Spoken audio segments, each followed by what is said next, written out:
evening. Assalamu alaikum. You're watching BTV World. I'm Fahim Bangush with the headline news for this hour.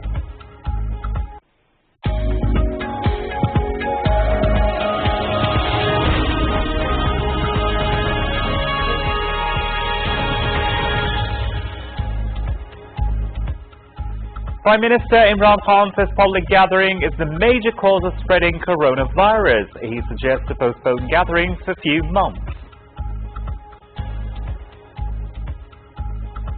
President Arif Alvi says dead professor in the vast pro-India, anti-Pakistan fake news and disinformation setup exists since 2005.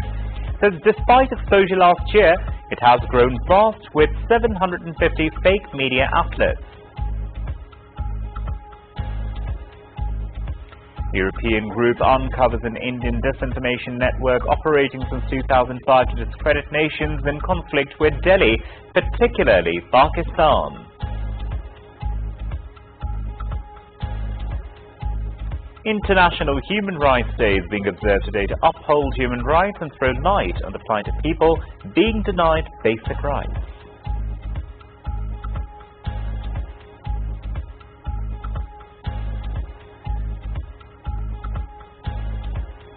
Foreign Minister Shah Mahmood Qureshi says illegally occupied Indian Kashmir is the most militarized zone in the world. Foreign Minister urges the international community to take notice of the Indian government's illegal move. He was addressing the International Human Rights Day. 56 more people die of COVID-19 and 3,138 new infections reported in Pakistan during the last 24 hours. The number of active cases in the country now stands at 46,376. Colombo Kings beat Jaffna Stallions by 6 runs in the 18th match of the Lanka Premier League 2020 in Hambantota. BTV Sports telecast the match live. The men's and women's final in the Pakistan International Squash Tournament will be played tomorrow, where Tayyib Aslam meets Nasir Iqbal and Medina Zafar plays Faiza Zafar at Musharraf Squash Complex, Islamabad.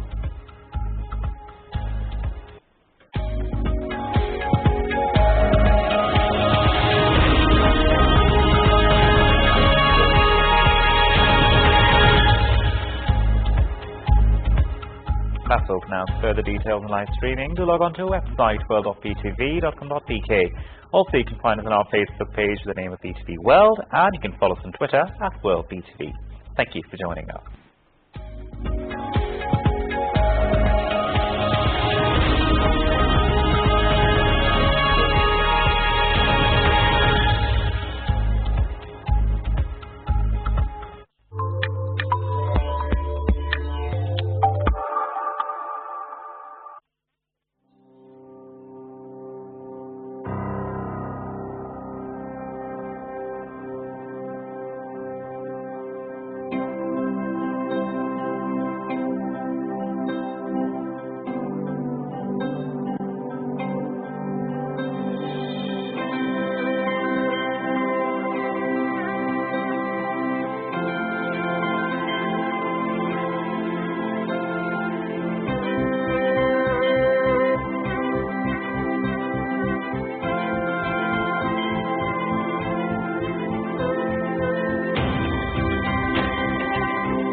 Yesterday I was clever, so I wanted to change the world.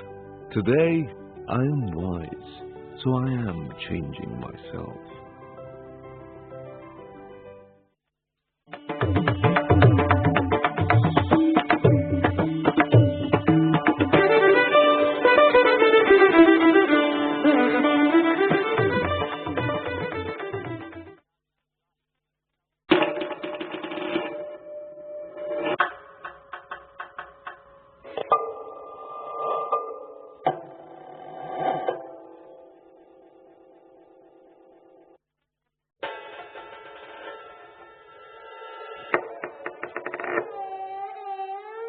Sarangi is a bowed, short-necked string instrument from subcontinent, which is used in Pakistani classical music.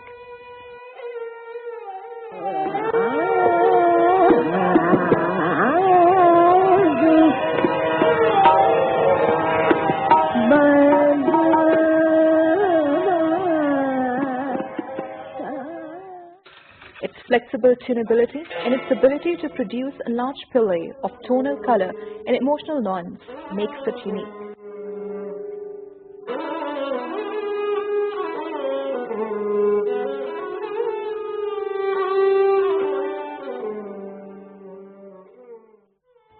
Carved from a single block of wood, the sarangi has a box-like shape with 3 hollow chambers called stomach, chest and brain. It's usually around 2 feet long and around 6 inches wide. It has 3 melody strings and 11 to 37 sympathetically vibrating metal strings.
The ancient city of Taxila is the heart of stonework in Pakistan.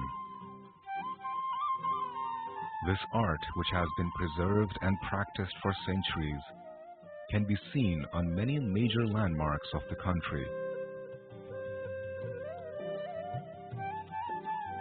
Notably, the Pietra Dura work in the Lahore Fort's Sheesh Mahal. These stone products take days to complete and require immense precision and skill from the craftsmen. The final products are perfect for souvenirs, gifts and decoration pieces, each depicting the richness of Pakistani culture at its best. Camel skin and ivory craft are trademarks of Multan's handicraft repertoire. Camel skin is cleaned, dried and mounted onto molds which can be of any shape desired. Multicolored lacquer painting is then used to ornament the molds, which in the end bear a Mughal or Persian feel. Ivory is crafted into pens, chess sets, jewelry and other accessories such as keychains by the expert craftsmen.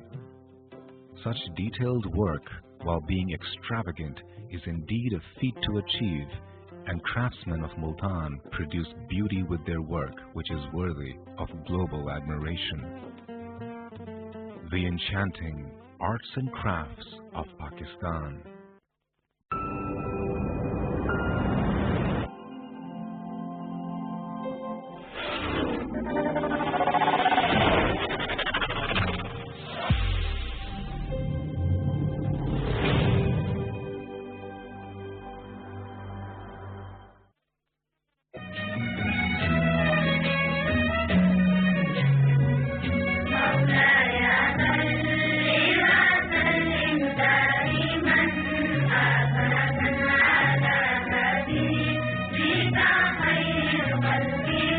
The Badshai Mosque or the Royal Mosque in Lahore, commissioned by the 6th Mughal Emperor Aurangzeb in 1671 and completed in 1673. is the second largest mosque in Pakistan and South Asia and the fifth largest mosque in the world?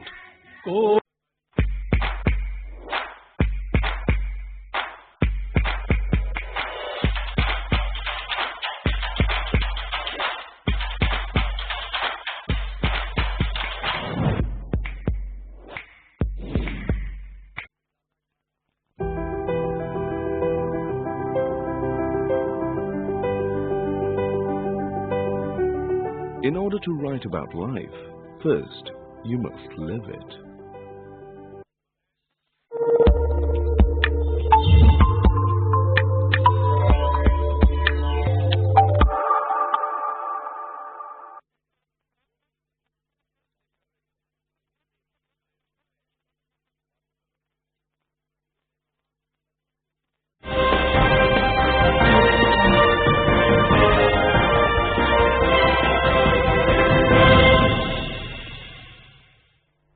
Assalamu alaikum and welcome to Perspective. We'll be talking about the situation as far as the opposition is concerned. Certainly things are heating up as we speak. Fiery speeches by the opposition continue every day. The momentum of the rally for Lahore at this time is picking up. There seems to be a lot of fervor. There seems to be a lot of back and forth exchange between the government and the opposition is heating up. What is the future? There we've seen, as far as the resignations are concerned, also the party leadership has said that they haven't officially asked for them, but nevertheless we have seen resignations coming up. Different members of the PMLN, the MPAs, MNAs, even the PPP have resigned, have sent their resignations to their party heads. What are the ramifications of these developments as far as the government is concerned? Is it building the pressure for them at this time? What does it mean? Is it the possibility of national dialogue now? Maybe long overdue. Will it happen? Which institution? Because we've seen, even as far as the opposition is concerned, there has been talk about different institutions. There has been a lot said about whether it's the judiciary or the armed forces. Who will initiate the national dialogue, if at all? Or is the time for that kind of dialogue now perhaps gone? We'll be talking about all of that today on Perspective. I have with me Ahmed Jawad, who is the Central Information Secretary, PTI. Thank you so much for joining us today. We'll also be joined by Asad Rahim Khan, who is a Senior Analyst. Thank you for being with us. Faisal Kareem Kundi Saab, who is Leader PPP, and Dr. Nisar Ahmed Chima, who is MNA PMLN. Thank you so much for joining us today, everyone. Jawad Saab, to start off with you, like I said, the situation as far as the opposition is concerned is certainly heating up. It wouldn't be wrong to say that, every day we've seen, Mariam Nawaz Sahiba going to different halkas as far as the rally is concerned. She's making fiery speeches, all of that. Also the situation with the resignations, there was talk that they wouldn't come, but now they seem to be happening. Officially, of course, the party heads haven't yet asked for those resignations. What kind of situation do you expect in the upcoming days, even let's say post the Lahore Jalsa? Mahrukh, as far as Lahore Jalsa processions which are going on, I think this is according to the initial schedule of agitation given by the PDM some times back, and they are going accordingly. And resignation from the assemblies, yes, it was also in the first agenda of PDM meeting, and however their schedule of such resignation was never disclosed. But now I think there is a lot of emphasis on that. Mahrukh, but I think if I have to analyze, I would like to analyze it, what are the options which opposition has and what are the options which government has got. So as far as the options with the opposition is concerned, for them it's kind of a survival because they have taken a stance, and going back they find it difficult, and continue with the protest, continue with this agenda is not going anywhere. And especially the option of resignation, I think within the PDM rows there is a difference of opinion on that. there is a difference of opinion by the experts also that whether resignations would help them to achieve the ultimate goal of throwing the government. If we just see through the constitution, the legal position, I mean, it is simply a resignation and by elections, by the election commission. I mean, it is according to the law. There is nothing that if this many seats, yes, 172, which is if the opposition can manage that, but if it is not that, then it is a by-election scenario. And what will happen if they resign and the election commission announces the by-elections on all the vacant seats? The situation, it reminds me a situation in mid of 80s when Ziaul Haq announced a general election on non-partisan basis, and MRD, People's Party in particular, they boycotted the election, and later on they regret it. And they regret even today, said that they left their political space and they said they will never do it again. So today, if they resign from the assembly, it will be similar to the situation which MRD has done in 1985 or 84, and today PDM might be repeating that. Because after that, it will be kind of the general election. If there are elections on but does the government, but can the government afford that kind of a general election that you are saying it might? It is not a general election. It is it will be by-elections, and there is nothing, I would say, a big challenge for the government to conduct by-elections as many as they are. So it is according to the law, according to the constitution. So for opposition, they are reaching nowhere. I mean, I think at this moment they themselves are not very clear. At least their team members are not clear, their leadership is not clear, that what kind of roadmap they should adopt, that their rhetoric or their agenda perhaps can reach to some conclusion. I'm going to go to Dr. Nisar Ahmed Cheema. Nisar sir, what kind of roadmap do you have at this time? Because we've seen your leadership say that there is going to be as far as the movement towards the sit-in towards Islamabad. Also, further than that, of course, there is the resignations. That's also the ultimate. But what kind of a roadmap post the Lahore Jalsa are you seeing at this time? Well, Mahrukh, before coming to the roadmap you are asking for, let me tell you and let me remind you that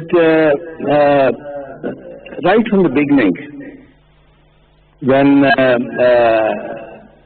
the general elections of 2018 were held, despite the fact that we knew that the government, the PT government, had not been elected by the government, the people of Pakistan, they were selected, they were just imposed and installed upon the nation without our wishes, against our wishes.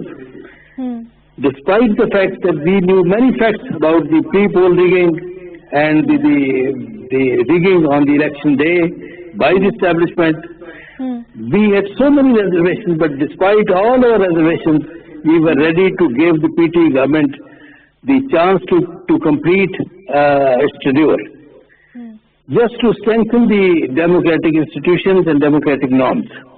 But unfortunately, look at the period, the period of 2.5 years. They have ruled, and perhaps this is the worst period in our history in terms of inefficiency, incompetence, mismanagement, the worst governance, and what they have done to the people of Pakistan in terms of inflation, unemployment, lawlessness. I mean, it's a great crime to the people of Pakistan. They have committed a great crime, and ignoring this crime, overlooking this crime will be even a bigger crime. What is the PDM plan? Now the people are not ready to give them any further chance to rule. I mean, the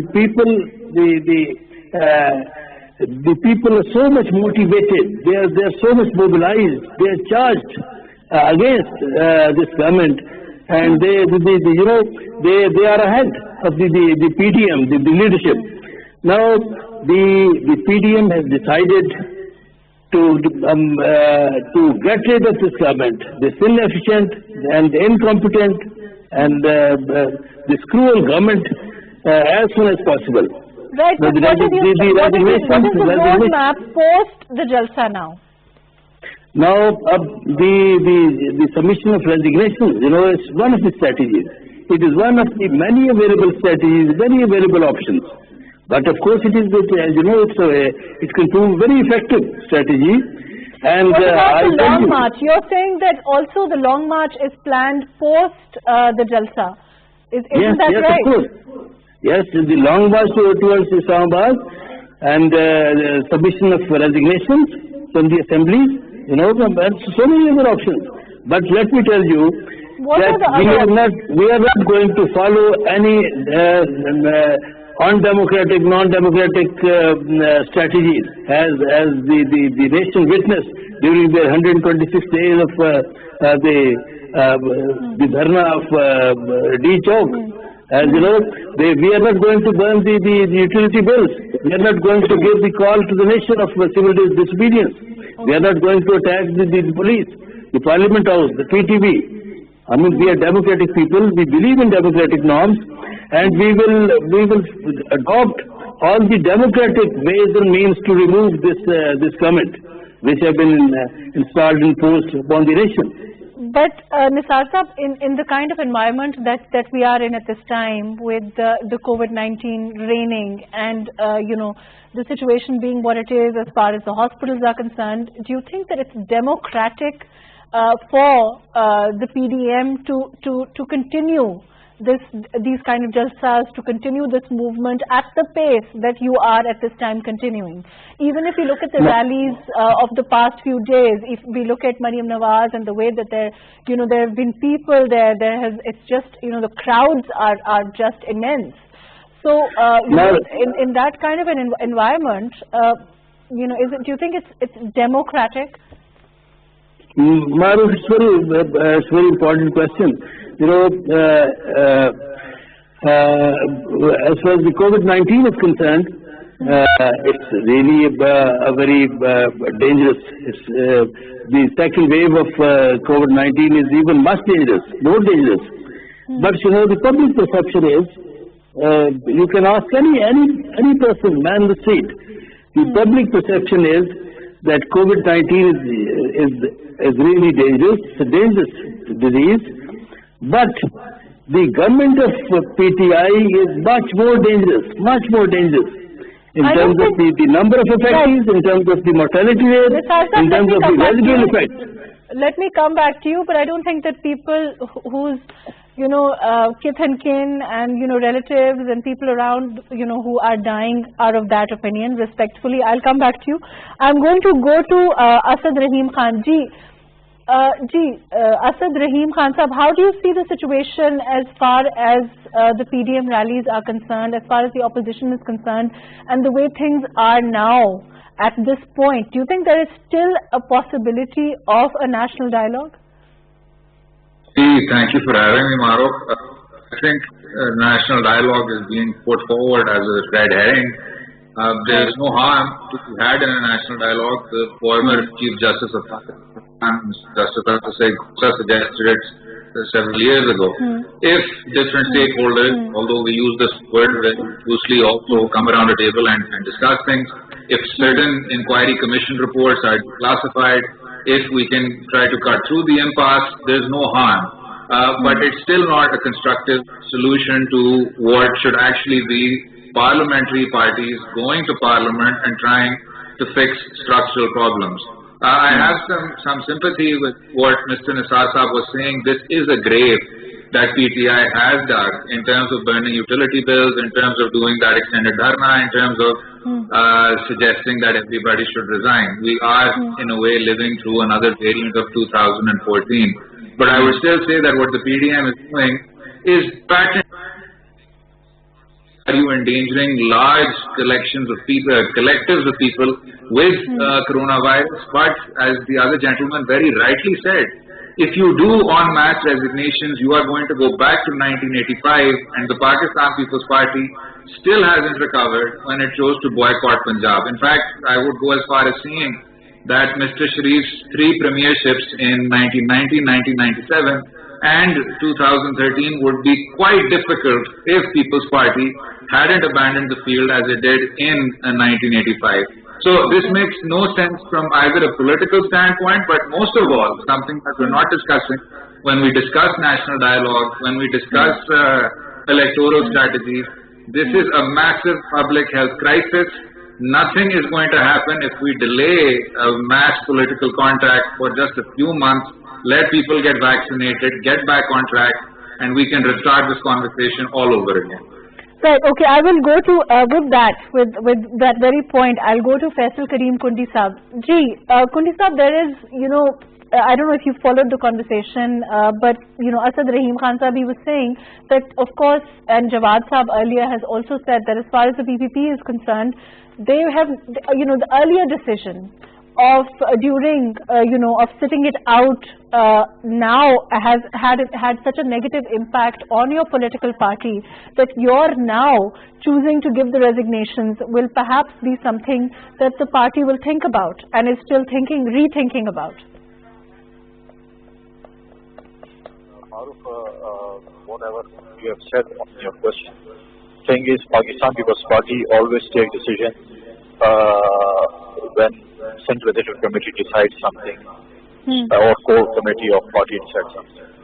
Chairman Bilawal Bhutto Zardari has already said before also, and yesterday in the press conference also, that he will take this matter to the Central Executive Committee and then they will come with this decision. I'm sure whatever chairman decides, majority of Central Executive Committee members will be on their side or something. There's open debate in it, and then we come with the decision. So let's see and let's hope for the best. It's not like this that PPP will not give the decision or will give the decision.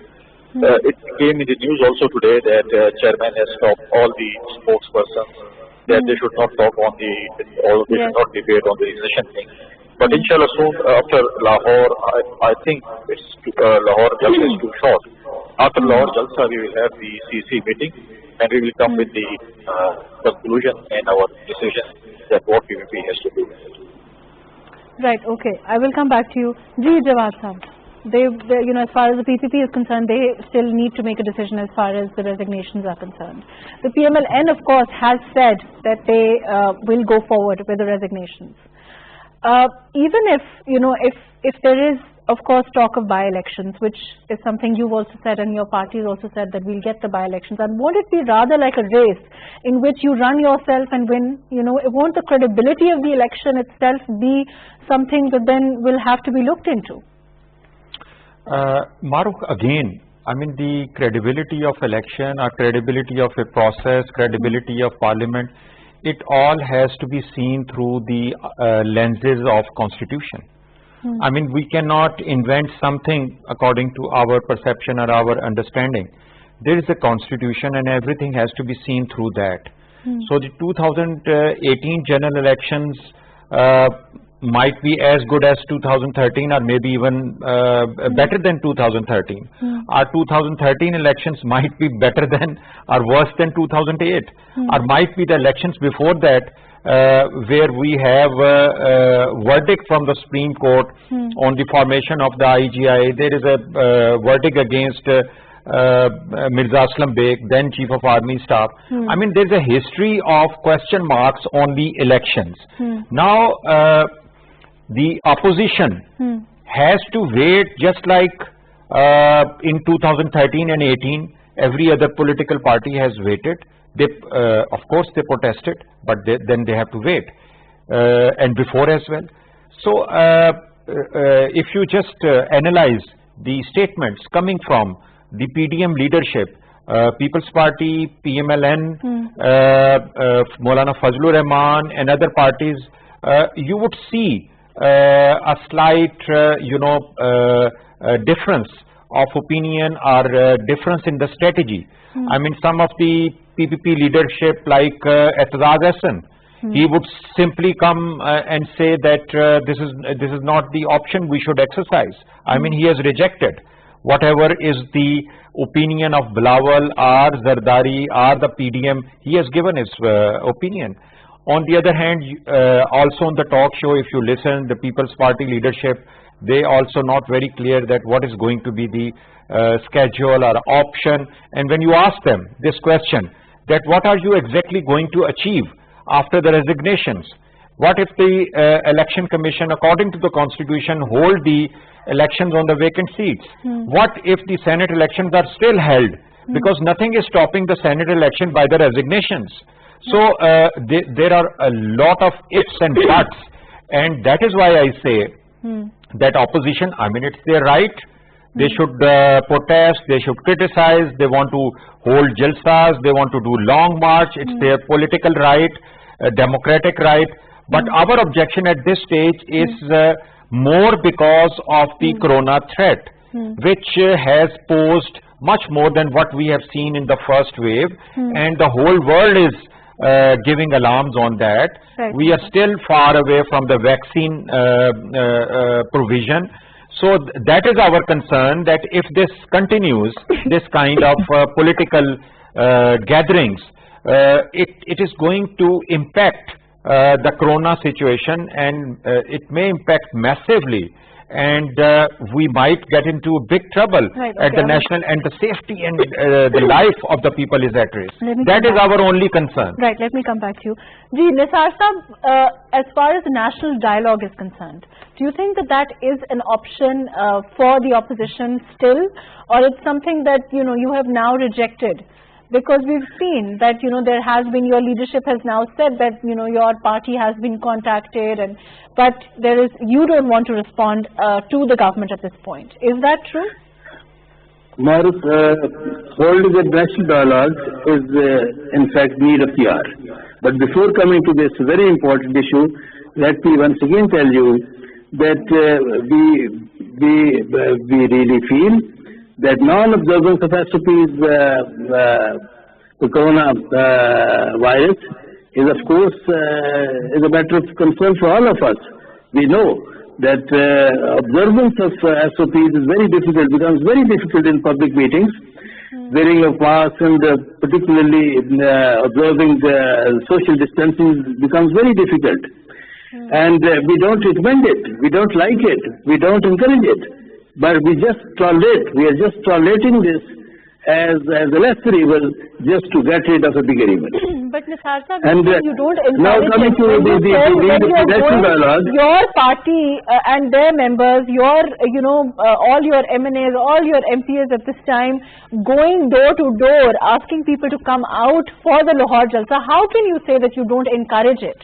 When you know what the ramifications of such a Jalsa, such a move will likely be? We are inviting, we are encouraging the people to come to the Jalsa.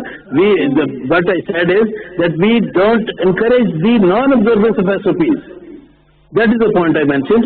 The point is when you are having a gathering of thousands, the question of SOPs itself loses its importance, and the effectiveness of them, certainly. Observance of SOPs becomes very difficult, but we are tolerating non-observance of SOPs just as a lesser evil, just to get rid of a bigger evil.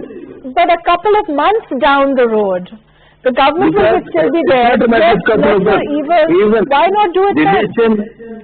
If you ask the common man, if you ask the nation, I mean, the nation is not ready to give any further time to this inefficient, incompetent, cruel government to rule the country anymore. I mean, the government has been elected for 5 years. That itself is a fact. Has been selected and imposed, not elected by the people of Pakistan.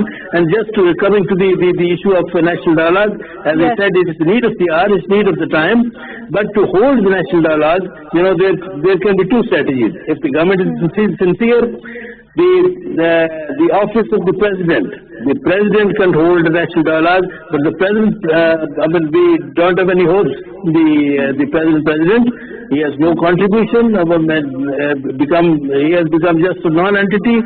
the true strategy is that he should resign, and a non-controversial personality should be elected by all the political parties, including government and the PDM and all the other political parties, for the office of the President of Pakistan.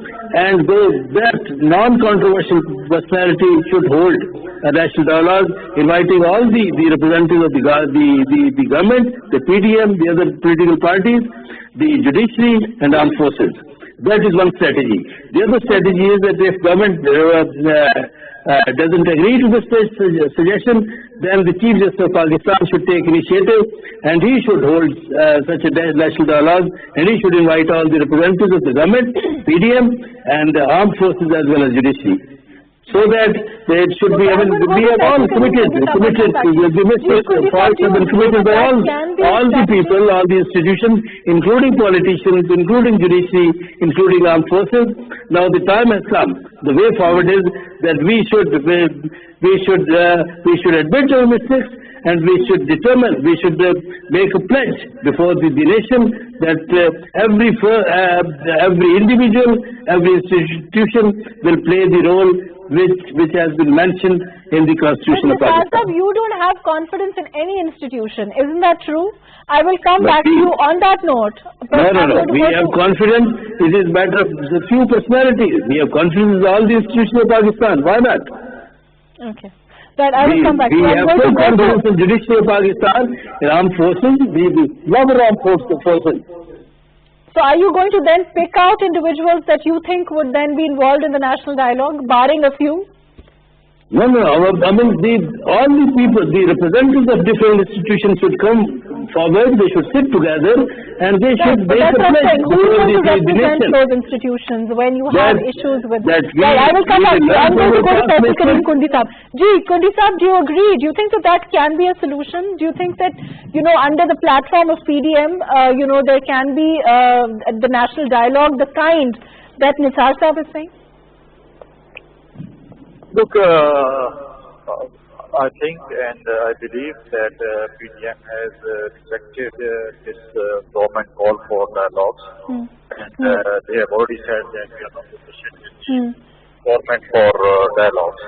So I think there is because always government, whenever you talk about the government, they are always not serious about dialogues. If you look at previous things, when there was national security meetings, when there were defense meetings, when there was meeting regarding Kashmir, regarding India issue, when there was hot exchange of fire between the two on the border, and then there was one or two jets shot by Pakistan Air Force of India. The meeting of all political parties were held, the parliamentary leaders and the leadership were there, but only one person was absent, was Imran Khan. So that's why we think that he is not serious in these type of dialogues. So that's why they have said that we are not going to hold dialogue with them. The other thing regarding Corona, which you have mentioned, which I have heard, thing is that you have said that there will be thousands of people in the hotel. But my question here to the panelists is that few days back, not few days back, I think 3-4 days back, there was one event of Sikh community who came across the border also, and from Pakistan also. They went to Qatar for their event. We can go to Khanakawa, but we can't touch Khanakawa because of this pandemic situation. But that was held in front of Pakistan, facilitated them on buses. They have given them 3 buses, and there was no SOP followed. There is no SOP followed in banks. There is no SOP followed in PIA. There is no SOP followed in on trains. There is no SOP on public transport.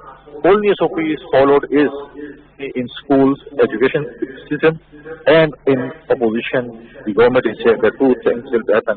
Opposition will follow SOP, and school education institution will follow SOPs. None of others are following SOPs. But Professor Saab, even leaving, it's not that simple. When you say that SOPs are not followed in other places, at least they're not encouraging, they're not exhorting, they're not, asking people to come and, converge at one place. And that's a very different thing. I mean, the opposition can say that as far as the government is concerned, the seriousness, the SOP following, all of that, that may be there, fair enough. But the point is, you are at this time going to, it'll potentially be a hub of corona. Isn't that true? I mean, Bilawal Bhutto Zardari himself has gone through COVID-19. If government let us do our jalsa properly, whatever we want to follow, then we will follow SOP also. In Multan, we have almost made 1 lakh masks for the people who were coming to attend the jalsa. But 3 days before the jalsa, whatever the government of Punjab and Pakistan has done with the political parties' worker and arrests were made, police raided the houses and whatever was held. It was all on the media. But they didn't let us do jalsa properly. We were trying to follow SOP because we think these jalsas, these PDM jalsas are much more important because thing is the economy of Pakistan is going down. Price hike is there. People are getting jobless. They are not getting jobs. They can't earn bread for their family. So you don't think that national dialogue can work at this time? We don't think so. This government is serious for dialogues. We have always offered from last 2.5 hours for dialogues, but they have not shown seriousness. For Corona, tell me what they have done for Corona. Have they called any meeting for that? Any all parties conference for that? Right now, KP assembly session is going on. They are going to call another session also. For them, there is no Corona. But when it's for PDM Jalsa, there is always Corona.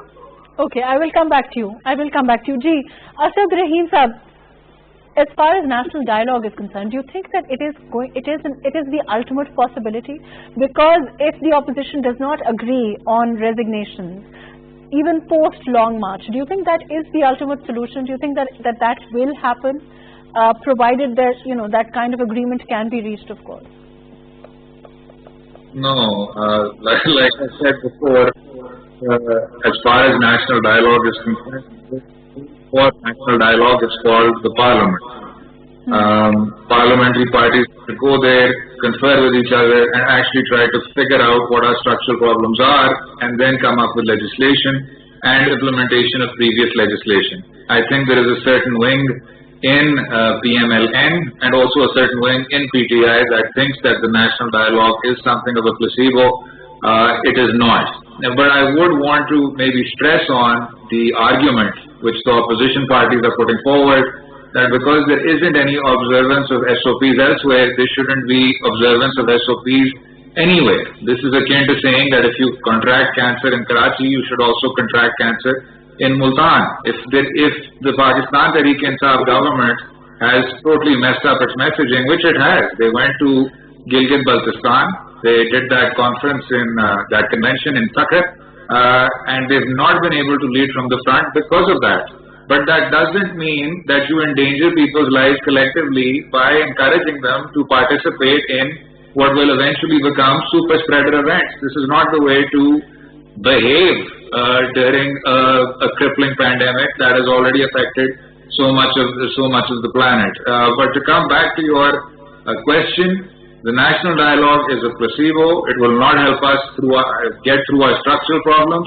The parliament should be advocating the actual platform for national dialogue, and that is parliament itself. We do this through legislation. We do this through declassifying commission of inquiry reports. When you talk about the parliament, unfortunately our parliament is not empowered for that kind of national dialogue. We have leadership of the PDM, which is going to determine the future for all these political workers, or who are then directed to follow orders. Even if we look at, unfortunately, even if we look at the resignation scenario, we've seen you know, how the resignations, you know, are a question. It is not about the belief. It is not about not so much about, you know, what your political belief is, what your political. It's about the fact that if they are being called to give resignations, they have to give resignations. So it could. Right, well, that might be, yes. Yes. Yes, please. Right. That My might question be is down that our to parliament the is not empowered. You know, our parliament, unfortunately, the power is where all of these leadership will sit separately under the banner of PDM to decide what they ultimately want to do. Right. It's a very good question, Mahrukh Sahiba, but I would just say that there are some inherent weaknesses to our political parties. Many of them are run as hereditary monarchies. I believe the ANP, mashallah, is at its fourth generation right now. Just because all of your decisions are to be taken by the PDM leadership does not mean you do not empower the central institution as far as our legislature is concerned. Eventually somebody, or by somebody I mean these political parties, will have to decide to protect their turf the same way the judiciary protects the courts, the same way the armed forces protect, well, the armed forces. And to keep saying that the parliament is not empowered is not going to help us. It is going to actually further facilitate completely ad hoc decision making by somebody whose only accomplishment in life is being born. And that's what we're seeing almost across the board now with political party leaderships. They are inherited. And that is because our go-to position is that the parliament is not empowered. We should make all of our decisions through executive fiat or through what somebody's, you know, great-grandson thinks. It's not the right way to think about this. It has to be through parliament. The solution has to be through parliament. Right, let me come back to you. Ji Jawad Sahab, in terms of, let's move on, national dialogue or no national dialogue. You know, we saw recently with arresting people as far as, you know, the Lahore Jalsa is concerned. There has been a lot of, you know, controversial, you know, it's been controversial the way that DJ Butt was arrested, and, you know, a lot, and the fact that he was only doing his job. You know, why did that happen? What's your take on that? Isn't there, I mean, of course, in a similar scenario, you know, that has been equated with the protests that the PTI held, and he was involved in those also. So now, you know, taking him, you know, harassing him and all of that at this time doesn't look good on the government. Mahrukh, with your permission, first of all, I would like to clarify about the SOPs, because it has been debated by the other guests that the government is just discriminating between the SOPs if it is implemented on the opposition or it is implemented in general on the public. So let me clarify that according to the NCOC, gathering of 300 people is allowed, following the SOPs. Now, whether it is a oath-taking ceremony in Gilgit-Baltistan, whether it is a political corner meeting led by Asad Umar in Sakhar, these all are according to the SOPs issued by the NCOC. That it can be less than 300 people, and they have to wear masks and they have to just maintain the social distancing. So the SOP does not mean the life has stopped. It has already been defined that how you can move around. And let me also remind you that last time the kind of lockdown we enforced, we have not enforced that lockdown, which means that the economic activity, the daily life is not being jeopardized. People are allowed to work, and that is with the with the same mindset, with the same intention which Prime Minister has expressed previously and now also, that we are not going to do that kind of a lockdown. Yes, we are implementing SOPs, and now you cannot compare this kind of gathering with a gathering which comprises people, thousands of people. I mean, this is something, this is not a comparison. It's a very big gathering. We are talking about the opposition. So now, coming back to your question that the people are being arrested. Mahrukh, I have a very simple question. If NCOC is the supreme authority on the implementation of the SOPs, so if there is something, a Jalsa, which is coming up, so do you think that Jalsa is legal and providing services to that Jalsa is legal? So it is illegal. So any service which is being provided to an upcoming procession which you know from the onset that it is going to be a gathering of thousands. So at least you would stop those services, those vendors, not to encourage such kind of procession. So the permission is not granted, the vendors and the services will be discouraged. So I mean, this is what the government can do. Government can also execute its power, its authority, its force by stopping that jalsa, but that is the option which government has not intended, has not decided to take. And that is to avoid the political confrontation. But on the one hand, you're allowing the jalsa to go forward. But on the other we are hand, not.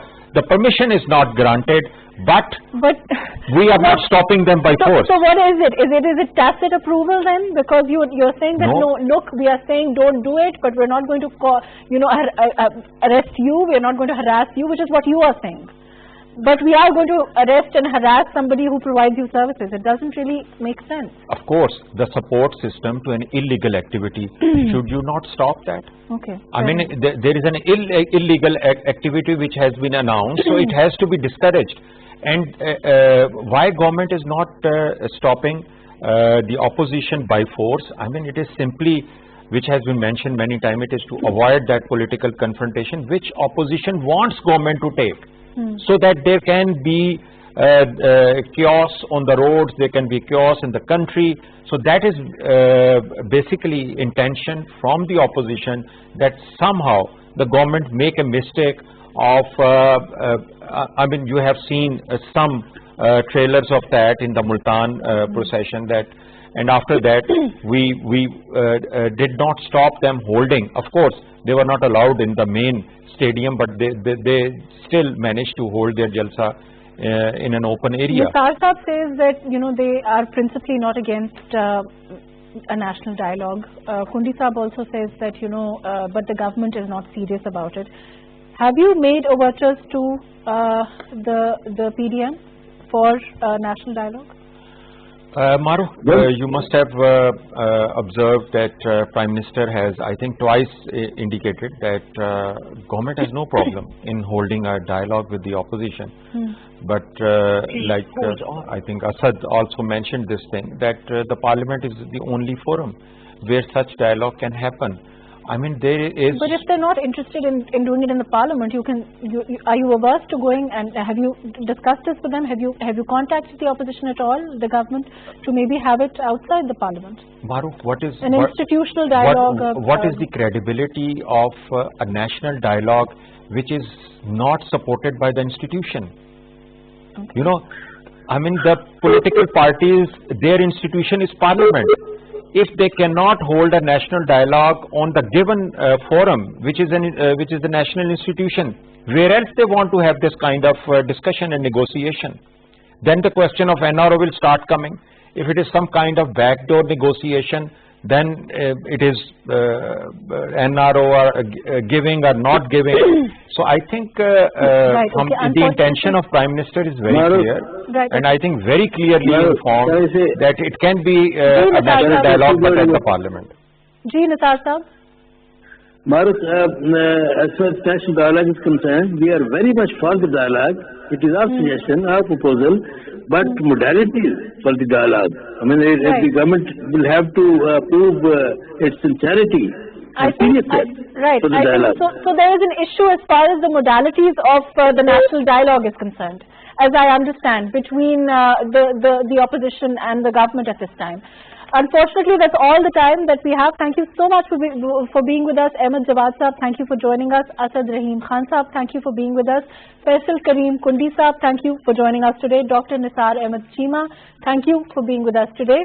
As far as the opposition and the government is concerned, certainly this is a time when things are perhaps at an unprecedented level, as far as as far as the heat is concerned, as far as the picking up of the momentum of the opposition, the PDM is concerned.